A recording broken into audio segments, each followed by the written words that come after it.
R9 TV నేను Neeraja. Bulletin లో ముందుగా హెడ్లైన్స్ చూద్దాం. లైట్ వెయిట్ ఇటుకల తయారీ కంపెనీని ప్రారంభించిన బిర్లా ఐలయ్య. చిరు వ్యాపారుల నుండి సుంకం వసూలు చేయకూడదన్న ఎమ్మెల్యే. నీటి సమస్య పరిష్కార దిశగా అధికారులతో చర్చించిన పులివర్తి నాని. రామోజీరావు సంస్మరణ సభలో పవన్ కళ్యాణ్. ప్రజల ఆరోగ్యాన్ని దెబ్బతీస్తున్న సెల్ టవర్ల రేడియేషన్. యాదాద్రి లక్ష్మీ నరసింహుడి సన్నిధిలో భక్త ప్రహ్లాద నాటకం. లక్ష్మీ నరసింహుడి 30 రోజుల హుండీ ఆదాయం లెక్కింపు. జగన్ పై సీఎం రేవంత్ సంచలన వ్యాఖ్యలు. ఎమ్మెల్సీ జీవన్ రెడ్డి విషయంలో తప్పు నాదే అని అంగీకరించిన సీఎం రేవంత్ రెడ్డి.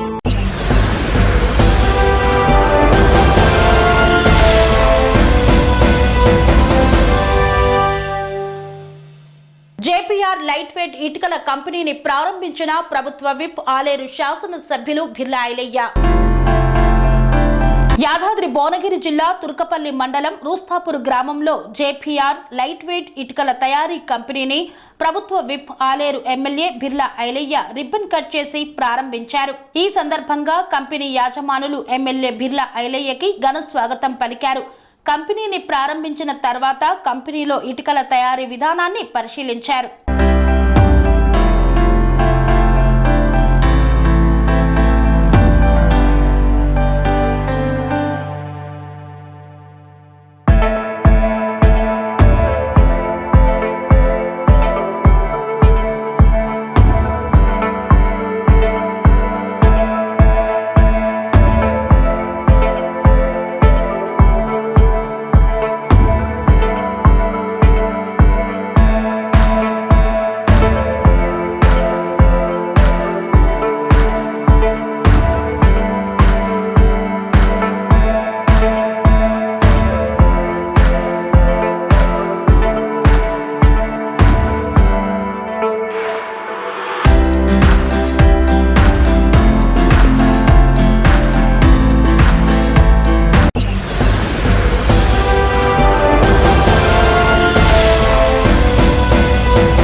చిరు వ్యాపారుల నుండి సుంకం వసూలు చేయకూడదని తీర్మానం చేస్తున్న ఎమ్మెల్యే జయరాం. అనంతపురం జిల్లా గుంతకల్లులో తాను ఓ సాధారణ మధ్యతరగతి కుటుంబంలో పెరిగి తన కృషి పట్టుదలతో అంచెలంచెలుగా ఎదిగి వరుసగా 3 సార్లు ఎమ్మెల్యేగా గెలిచిన గుంతకల్లు శాసనసభ్యులు మాజీ మంత్రి గుమ్మనూరు జయరాం నిన్నటి రోజున మున్సిపల్ కౌన్సిల్ సమావేశం సందర్భంగా మాట్లాడారు. రోడ్డు పక్కన తోపుడు బండ్లు పెట్టుకునేవారు చిరు వ్యాపారుల నుండి సుంకం వసూలు చేయకూడదని తీర్మానం చేశారు. ఆ చిరు వ్యాపారులు రోజంతా ఎండలో కష్టపడితే 100-200 వస్తుంది. ఆ వచ్చిన దాంట్లో కూడా 30 నుండి 50 రూపాయల వరకు సుంకం వసూలు చేస్తే వారు బ్రతికేది కష్టమవుతుందని పేదల కష్టాలు తెలిసిన రైతు బిడ్డ గుంతకల్లు శాసన సభ్యులు గుమ్మనూరు జయరాం సుంకం వసూలు చేయకూడదని తెలియజేశారు. వాళ్ళతో వసూలు చేయడం జరుగుతుంది కాబట్టి నిరుపేదలు కాబట్టి పొద్దున్న లేస్తే పొద్దున్న నుంచి సాయంత్రం వరకు కూడా 100 రూపాయలు అనేది రాని పరిస్థితుల్లో ఎంతో మంది ఉన్నారు కాబట్టి ఎండనక వాననుకోకుందట్లా వాళ్ళు రోడ్డు పక్కలో కూర్చొని వ్యాపారం కోసం ఎదురు చూసి ఎంతో కష్టపడే వాళ్ళు ఉన్నారు కాబట్టి అలాంటి కుటుంబానికి మనం ఆ సుంకం అనేది వసూలు చేయకోకున్నట్టు మనం తీర్మానం చేయాలని చెప్పేసి నేను కోరుకుంటున్నాను. తోపుడు బండే కానీ పల్లె వ్యాపారస్తులు కానీ చిన్నవి వ్యాపారస్తులు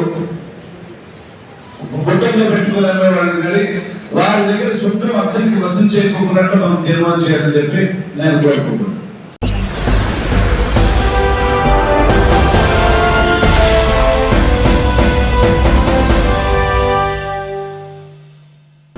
మండలంలో ప్రజలు నీటి సమస్యలతో బాధపడుతున్నారని తెలుసుకున్న ఎమ్మెల్యే పులివర్తి నాని వెంటనే ఆ ప్రదేశానికి చేరుకొని అధికారులతో సమీక్షా సమావేశాన్ని నిర్వహించారు.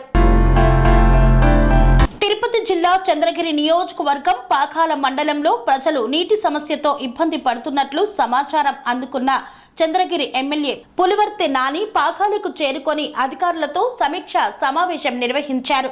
నీటి సమస్యకు గల కారణాలను అడిగి తెలుసుకున్నారు. గ్రామాల వారీగా నీరు ఎంత అవసరం ఉంటుందో అంచనా వేసి నీటి ట్యాంకర్ ద్వారా నీటిని సరఫరా చేయాలని అధికారులకు చంద్రగిరి ఎమ్మెల్యే పులివర్తి నాని తెలిపారు.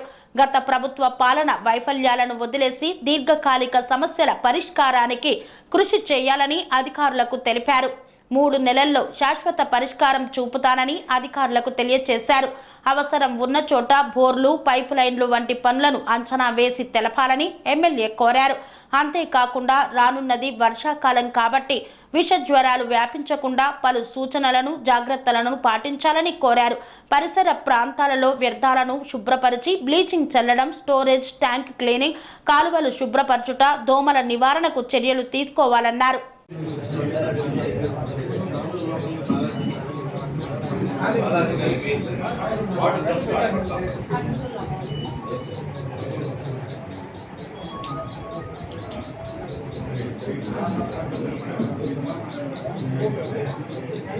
కాబట్టి ఇంకేముందా బాగా గవర్నర్ మీరు చెప్పాలి. సార్ వాళ్ళు ఇచ్చిన మనిషి ఏదంటే చెప్పండి. గాంధీనగర్, బాలాజీ గారి బాధ ఇది కాబట్టి ఇంకేముందా వచ్చేటప్పుడు రోడ్లో శ్రీనివాస నగర్ అడిగారు.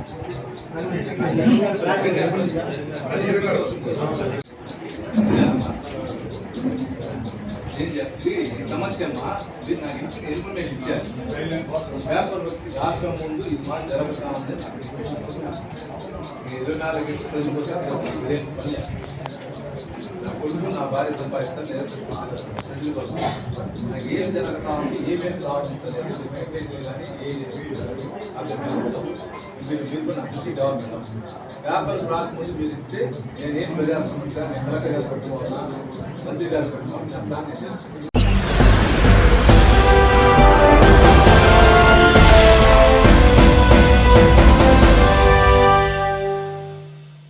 ఈనాడు సంస్థల అధినేత కీర్తిశేషులు రామోజీరావు సంస్మరణ సభలో పాల్గొన్న పవన్ కళ్యాణ్ మరియు ఆంధ్రప్రదేశ్ ముఖ్యమంత్రి నారా చంద్రబాబు నాయుడు. రామోజీరావు సంస్మరణ సభలో పవన్ కళ్యాణ్ పాల్గొన్నారు. నేను చూసిన రామోజీరావులో చాలా ప్రత్యేకతలు ఉన్నాయన్నారు. సినిమాలు చేసే సమయంలో రామోజీరావుతో ప్రత్యక్ష అనుబంధం లేదని పేర్కొన్నారు. 2008లో నేరుగా ఒకసారి రామోజీరావుని కలిసి మాట్లాడానని డిప్యూటీ సీఎం పవన్ కళ్యాణ్ తెలిపారు. రామోజీరావు ప్రజల పక్షపాతి, జర్నలిస్టు విలువలను కాపాడడంలో ఉన్నారు. ప్రజల కోసం ఏం చేయాలనే అంశాలపైనే ఆలోచించారు. 2019లో నన్ను లంచ్ మీటింగుకు రామోజీరావు ఆహ్వానించారు. దేశంలో, రాష్ట్రంలో పరిస్థితులు, పత్రికా రంగం గురించి మా మధ్య చర్చ సాగిందని గుర్తు చేశారు. జర్నలిస్టు విలువలను కాపాడిన రామోజీరావు పత్రికాధిపతిగా ఎన్నో ఒడిదుడుకులను ఎదుర్కొన్నారు. ఆయన కుటుంబ సభ్యులను బెదిరించినా ఎక్కడా వెనక్కి తగ్గలేదన్నారు. ఇలా ధైర్యంగా నిలబడడానికి చాలా ధైర్యం కావాలి. ఆయన ఆరోగ్యం క్షీణిస్తున్న సమయంలో కూటమి విజయవార్త విన్నారా లేదా అని నేను కూడా అడిగి తెలుసుకున్నా. విజయవార్త విన్న తర్వాతే ఆయన తన ప్రాణాలను విడిచారు. అటువంటి మహోన్నత వ్యక్తి విగ్రహం అమరావతి ప్రాంతంలో ఏర్పాటు చేయాలన్నారు. ఎవరు ఏ స్థాయిలో ఉన్న పత్రికా స్వేచ్ఛను కాపాడాలని పేర్కొన్నారు. ఎవరినైనా వారు చేసే పనిని బట్టే పాజిటివ్, నెగిటివ్ వార్తలు వేస్తారు. గతంలో అన్ని పార్టీలను పైకెత్తిన సందర్భాలు ఉన్నాయి. విమర్శలు చేసిన సందర్భాలు చూశాం. ఆయన జర్నలిస్టిక్ వారసత్వ విలువలను ప్రతి జర్నలిస్టు తీసుకోవాలన్నారు. అది ఎంతవరకు తీసుకుంటారో ప్రతి జర్నలిస్టు తెలుసుకోవాలని కోరారు పవన్ కళ్యాణ్. ఇండస్ట్రీ వచ్చారు. శ్రీమతి జయసుధ గారు, రాజమౌళి గారు, రాఘవేంద్రరావు గారు, మురళీమోహన్ గారు, అదే మరి మ్యూజిక్ డైరెక్టర్ అయినటువంటి కీరవాణి గారు, శ్యామ్ ప్రసాద్ రెడ్డి గారు, అశ్విని, ఈరోజు కృష్ణ ఎల్లా గారు ఇక్కడ ఉన్నారు. అంటే మొన్న కోవిడ్లో ఆయన తయారు చేసిన వ్యాక్సిన్ ఎవ్వరూ మర్చిపోలేము. అలాంటి కృష్ణ ఎల్లా గారు, పత్రికా విలేకరులకు అందరికీ నమస్కారాలు. ఈరోజు మనందరం కూడా ఇంత మునుపు చాలామంది మిత్రులు మాట్లాడారు. ఎంతో చేసిన రామోజీరావు గారికి సమాజం ఈ విధంగా గ్రాటిట్యూడ్ చెప్పగలుగుతామో ఆయన చనిపోయిన తర్వాత ఈ సంస్కరణ సభలో మనమందరం ఇక్కడికి సమావేశం అయ్యాం. మనం చేయగలిగేది నివాళులర్పించడం, ఆయన స్ఫూర్తిని గుర్తుపెట్టుకోవడం, అదే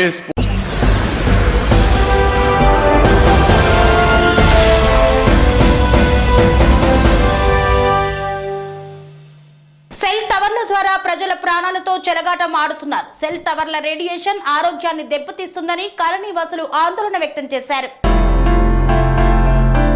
బోడుప్పల్ మున్సిపల్ కార్పొరేషన్ పరిధిలోని బాలచిత్తారి నగర్ లో అక్రమంగా సెల్ టవర్ నిర్మాణం. దీనిని బోడుప్పల్ సీనియర్ కాంగ్రెస్ నాయకుడు పడతం లోకేష్ ఆధ్వర్యంలో పనులు నిలిపివేయడం జరిగిందని, తక్షణమే దీన్ని కమిషనర్ కి కాలనీవాసులు తెలియజేయాలని, పనులు ఆపాలని డిమాండ్ చేశారు. ఫోన్ల వేగం పెరుగుతున్న కొద్దీ యువత, పిల్లలు వాటికి మరింత అతుక్కుపోతున్నారని, సెల్ ఫోన్లు, టవర్ల నుండి వెలువడే రేడియేషన్ ప్రాణాలకు ప్రమాదకరమని, ఈ మధ్య కాలంలో అనేక మంది నోటి నుండి వినిపిస్తున్న మాటలు, సెల్ ఫోన్లు జనం చేతుల్లోకి వచ్చినప్పటి నుండి కొన్ని భయాలు రాజ్యమేలుతున్న మాట నిజం.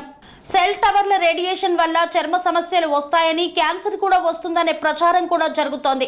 గర్భిణీ స్త్రీలకు వీటి ద్వారా ప్రమాదకరంగా మారింది. విద్యుత్ అయస్కాంత క్షేత్ర సంకేతాలపై జరిపిన విస్తృత పరిశోధనల్లో మొబైల్ టవర్ నుండి వచ్చే రేడియేషన్ ఎటువంటి హానికరమైన ఆరోగ్య సమస్యలను కలిగించదని తేలింది. సెల్ ఫోన్ తరంగాలు మన శరీరంలోని కణాలను వేడెక్కించడమే. రేడియేషన్ కణాలు వేడెక్కడం ద్వారా వాటి పనితీరు, జన్యు నిర్మాణం దెబ్బతింటుంది. సెల్ ఫోన్ రేడియేషన్ ఆ స్థాయిలో లేదన్నది చాలా మంది అభిప్రాయం. ప్రభుత్వం సూచించిన సురక్షిత పరిమితుల మేరకే ఫోన్ రేడియేషన్ ఉంటుందని వారి వాదన. ఈ వివాదం తేలినంత వరకు వాటి వినియోగంలో కాస్త జాగ్రత్త వహించడంలో నష్టమేమీ లేదని పేర్కొన్నారు. మొక్కలు జనవాసాల మధ్య నిర్మించడమే అంత శ్రేయస్సు కాదని పలువురు అభిప్రాయం వ్యక్తం చేస్తున్నారు. తక్షణమే ఇలాంటి సెల్ టవర్లను నిలిపివేయాలని కాలనీవాసులు డిమాండ్ చేశారు. ఈ యొక్క కార్యక్రమంలో కాలనీ ప్రెసిడెంట్ శంకరయ్య, పడతం లోకేష్, జయకృష్ణ, హనుమంతు తదితరులు పాల్గొన్నారు. కొల్లిగూడ బాలచిత్తారి కాలనీలో మరి అక్రమంగా ఎలాంటి మున్సిపల్ అనుమతులు లేకుండా ఎయిర్టెల్ సెల్ టవర్ నిర్మాణం చేసినటువంటి సంబంధించిన వ్యక్తులందరికీ పూర్తిగా కాలనీ వెల్ఫేర్ అసోసియేషన్ ఆధ్వర్యంలో వచ్చి అడ్డుకోవడం జరిగింది. ఈ యొక్క సెల్ టవర్ నిర్మాణం చేయడం వల్ల చుట్టుపక్కల ఉన్నటువంటి చిన్న పిల్లలకు కానీ మరి వృద్ధులకు కానీ రేడియో ధార్మిక ప్రభావం వల్ల మరి వివిధ రకాలుగా అనారోగ్యాలకు గురవుతారు. కాబట్టి ఆ సందర్భంగా కాలనీ వెల్ఫేర్ అసోసియేషన్లు అందరం కలిసి ఈ యొక్క సెల్ నిర్మాణం టవర్ని ఆపడం జరిగింది. అధికారులు కూడా ఇటు విషయంపై స్పందించి మరి వాళ్ళు ఈ సెల్ నిర్మాణదారులు ఏమంటారంటే మున్సిపల్ నుంచి పర్మిషన్ మేము తీసుకొని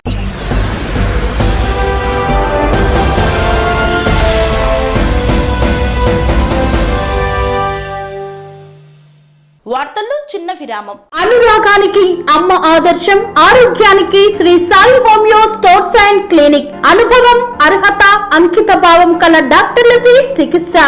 అన్ని రకాల ఆరోగ్య సమస్యలకు నమ్మకమైన ఎంపిక Shri Sai homeo stores and clinic. Diabetes, కీళ్ల నొప్పులు, సయాటికా, వెన్నుముక సమస్యలు, థైరాయిడ్, నిద్రలేమి, మానసిక సమస్యలు, ఋతు సమస్యలు, అన్ని రకాల దీర్ఘకాలిక వ్యాధులకు ప్రత్యేక హోమియో వైద్యం.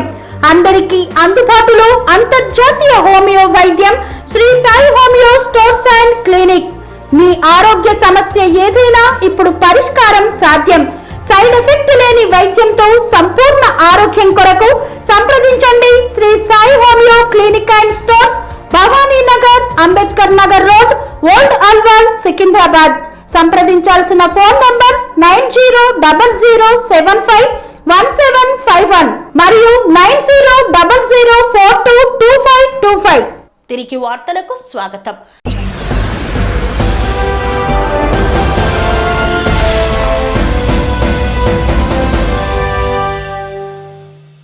యాదాద్రి శ్రీ లక్ష్మీ నరసింహస్వామి వారి సన్నిధిలో సాంస్కృతిక కార్యక్రమాలను నిర్వహించారు. తెలంగాణ రాష్ట్రంలో ప్రముఖ పుణ్యక్షేత్రంగా విరాజిల్లుతున్నటువంటి యాదాద్రి పుణ్యక్షేత్రంలో అనునిత్యం ఏదో ఒక పూజ సాంస్కృతిక కార్యక్రమాలు నిర్వహిస్తూ భక్తులను అలరిస్తూనే ఉంటారు. దేవాలయం ఇప్పటికే ఎంతో ప్రాముఖ్యతను సంతరించుకుంది. రాష్ట్ర ప్రజలే కాకుండా దేశ విదేశాల నుండి కూడా భక్తులు వచ్చి స్వామివారిని దర్శించుకొని తరిస్తున్నారు. ఈ నేపథ్యంలో స్వామివారి సన్నిధిలో సాంస్కృతిక కార్యక్రమాలను నిర్వహించారు. శ్రీ వినాయక నాట్య మండలి వారిచే జూన్ 27, 2024 నుండి జూన్ 30, 2024 వరకు 4 రోజుల పాటు నాటక ప్రదర్శనలు నిర్వహించబడుతున్నాయి. దీనిలో భాగంగా భక్త ప్రహ్లాద నాటకం ప్రదర్శించారు. ఈ యొక్క ఆకట్టుకుంది.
యాదాద్రి లక్ష్మీ నరసింహస్వామి వారి 30 రోజుల హుండీ ఆదాయాన్ని లెక్కించారు. తెలంగాణ తెలంగాణ రాష్ట్రంలో ప్రముఖ పుణ్యక్షేత్రంగా విరాజిల్లుతున్నటువంటి యాదాద్రి శ్రీ లక్ష్మీ నరసింహస్వామి దేవస్థానంలో యాదాద్రి లక్ష్మీ నరసింహస్వామి వారి 30 రోజుల హుండీ ఆదాయాన్ని లెక్కించారు. ఈ యొక్క ఆదాయం 3,49,47,177 రూపాయలుగా గుర్తించారు. మిశ్రమ బంగారం 166 గ్రాములు రాగా మిశ్రమ వెండి 4 కిలోల 750 గ్రాములు వచ్చింది. విదేశీ రూపాయలు అమెరికా $163, ఆస్ట్రేలియావి $5, UAE 210 dirhams, Nepal 400 rupees, Saudi Arabian 37 riyal, Singapore $40, Kuwait 2 dinar, Qatar 60 riyal, Oman 200 baisa, Poland zlotys 20, Mauritian rupee 300, Sri Lanka rupee 100, Oman 1 riyal. హుండీ ఆదాయంలో ఈ ఆదాయం వచ్చినట్లు కార్యనిర్వహణ అధికారి యాదగిరిగుట్ట దేవస్థానము వారు వెల్లడించారు. హుండీ లెక్కింపు చర్యలను చేపట్టారు.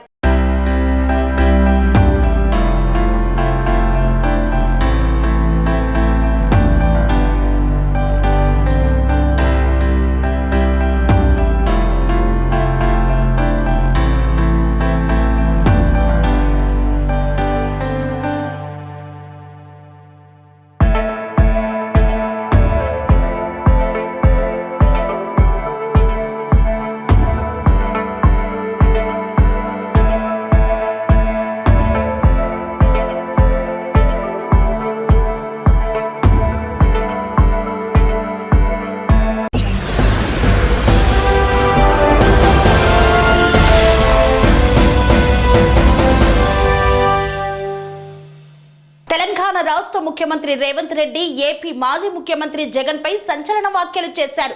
టీడీపీని ఖతం చేస్తానన్న జగన్ తానే ఖతమయ్యారన్నారు. ఆంధ్రప్రదేశ్ మాజీ ముఖ్యమంత్రి జగన్ పాలనను విస్మరించినందుకే జగన్ కు ప్రజలు గుణపాఠం చెప్పారు. ఆయన చేసిన పాపాల వల్లే వైసీపీ తుడిచిపెట్టుకుపోయింది. ఆ పార్టీ అక్రమాల వల్ల పరిశ్రమలు కుప్పకూలి రాష్ట్రం దెబ్బతింది. చంద్రబాబు ఫోన్ చేస్తే హైదరాబాద్లో జగన్ ఇంటి వద్ద నిర్మాణాలు కూల్చివేశామన్నది అబద్ధమని ఆయన వెల్లడించారు. అంతేకాకుండా వైసీపీ అధినేత జగన్ ప్రస్తుతం చచ్చిన పాము లాంటి వాడని అన్నారు. ఢిల్లీలో మీడియాతో మాట్లాడిన సీఎం రేవంత్ ఈ మేరకు మాజీ సీఎం జగన్ పై సంచలన వ్యాఖ్యలు చేశారు. 2019 ఎన్నికల్లో 151 సీట్లతో అధికారంలోకి వచ్చిన జగన్ ఇటీవల ఎన్నికల్లో కేవలం 11 సీట్లకే పరిమితమయ్యారని గుర్తు చేశారు. దీనికి కారణం జగన్ ఆచరించిన పనులే అని సీఎం రేవంత్ రెడ్డి తెలిపారు. వైసీపీ ఎంపీలు తనను కలిస్తే వారిని జగన్ తిట్టిన సందర్భాలున్నాయని ఈ సందర్భంగా సీఎం రేవంత్ తెలియజేశారు. జగన్ చేసిన పనులు నచ్చకనే ఏపీ ప్రజలు ఇటీవల ఎన్నికల్లో కేవలం 11 సీట్లకే పరిమితం చేశారని సీఎం రేవంత్ ఎద్దేవా చేశారు. తెలంగాణ అసెంబ్లీ ఎన్నికల్లో తెలుగుదేశం పార్టీ పోటీ చేసి ఉంటే కాంగ్రెస్ పరిస్థితి ఎలా ఉండేదోనని సీఎం రేవంత్ రెడ్డి మీడియాతో చిట్చాట్లో అన్నారు. టీడీపీ 10% ఓట్లు దక్కించుకునేదని, అప్పుడు ఖచ్చితంగా తమ పార్టీ గెలుపోటములపై ప్రభావం పడేదని వ్యాఖ్యానించారు. తెలంగాణలో కేసీఆర్ అహంకారం, అతి తెలివితేటల వల్ల దెబ్బతిన్నారని తెలిపారు. తాను సీఎం కావడం, బీఆర్ఎస్ ఓటమి, కేసీఆర్ ను గద్దె దించడం అనే తన 3 రాజకీయ లక్ష్యాలు నెరవేరాయన్నారు.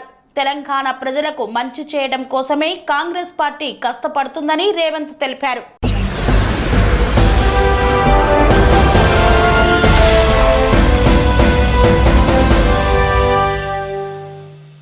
కాంగ్రెస్ సీనియర్ నాయకులు ఎమ్మెల్సీ జీవన్ రెడ్డి విషయంలో తన వైపు నుండి తప్పు జరిగిందని ఒప్పుకున్న ముఖ్యమంత్రి రేవంత్ రెడ్డి గురువారం ఏర్పాటు చేసిన మీడియా సమావేశంలో ఈ అంశంపై సీఎం సంజాయిషీ ఇచ్చుకున్నారు. జీవన్ రెడ్డి మనస్తాపానికి గురైన విషయం వాస్తవమేనన్నారు. తమ వైపు నుండి ముందస్తుగా తీసుకోవాల్సిన జాగ్రత్తలు తీసుకోకపోవడమే ఇందుకు కారణమని తెలిపారు. తమ ప్రభుత్వ విధానాలు నచ్చి జగిత్యాల ఎమ్మెల్యే సంజయ్ కుమార్ కాంగ్రెస్ పార్టీలో చేరారని, ఇది జీవన్ రెడ్డిని మనస్తాపానికి గురి చేసిందని తెలిపారు. అప్పటికి మంత్రి శ్రీధర్ బాబు ఈ సమస్యను పరిష్కరించడానికి చొరవ తీసుకున్నారని తెలిపారు. జీవన్ రెడ్డి అనుభవం, పార్టీపై ఆయనకున్న కమిట్మెంట్ను అధిష్టానం గుర్తించిందని, ఆయన గౌరవానికి భంగం కలగకుండా చర్యలు తీసుకుంటామని హామీ ఇచ్చిందని తెలిపారు. జీవన్ రెడ్డి తన అనుభవాన్ని ఉపయోగించి ఇకపై రెట్టించిన ఉత్సాహంతో పనిచేస్తారన్న ఆశాభావాన్ని వ్యక్తం చేశారు. జీవన్ రెడ్డి విషయంలో కొందరు ప్రభుత్వానికి పార్టీకి మధ్య ఏదైనా జరిగితే బాగుండునని ఎదురు చూశారని అన్నారు. వారి ఆశలు నెరవేరే అవకాశం జీవన్ రెడ్డి ఇవ్వలేదని తెలిపారు.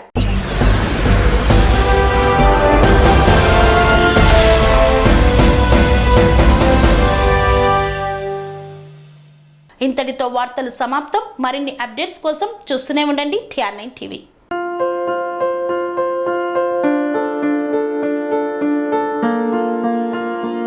సంస్కృతి, సంప్రదాయం, ప్రేమ, ఆప్యాయత, రాజసం ఉట్టిపడే వేడుకలకు అనువైన ప్రదేశం MLN కన్వెన్షన్ హాల్. కని విని ఎరుగని రీతిలో జరిగే మీ ఇంటి కళ్యాణ వైభోగానికి అందమైన కళ్యాణ వేదిక MLN convention hall. MLN convention hall ప్రత్యేకతలు: సువిశాలమైన wedding halls, centralise AC banquet hall మరియు విశాలమైన డైనింగ్ హాల్, వధువరుల కోసం ప్రత్యేక AC మరియు నాన్ AC గదులు, నక్షత్రాల వెలుగులో పచ్చని పచ్చికపై పార్టీల కోసం అనువైన గార్డెన్. MLN కన్వెన్షన్ లో CCTV పర్యవేక్షణతో పూర్తి భద్రత. ఎక్స్పీరియన్స్ అండ్ ప్రొఫెషనల్ వర్కర్స్ గల అన్నపూర్ణ గ్రూప్ వారి సేవలు. 2000 వాహనాలు పార్కు చేసేందుకు సువిశాల పార్కింగ్ సౌకర్యం. మీ ఇంట జరిగే అన్ని శుభకార్యాలకు, పెళ్లి, reception, engagement, birthdays, get together, corporate events, ఏ ఇతర శుభకార్యాలకైనా అందమైన వేదిక MLN కన్వెన్షన్ హాల్. బుకింగ్ కోసం సంప్రదించండి 7550438888 మరియు 7550428888. మా అడ్రస్ చీర్యాల లక్ష్మీ నరసింహస్వామి దేవాలయం ప్రక్కన, near outer ring road, Keesara junction, Cheeryal గ్రామం, మేడ్చల్ జిల్లా.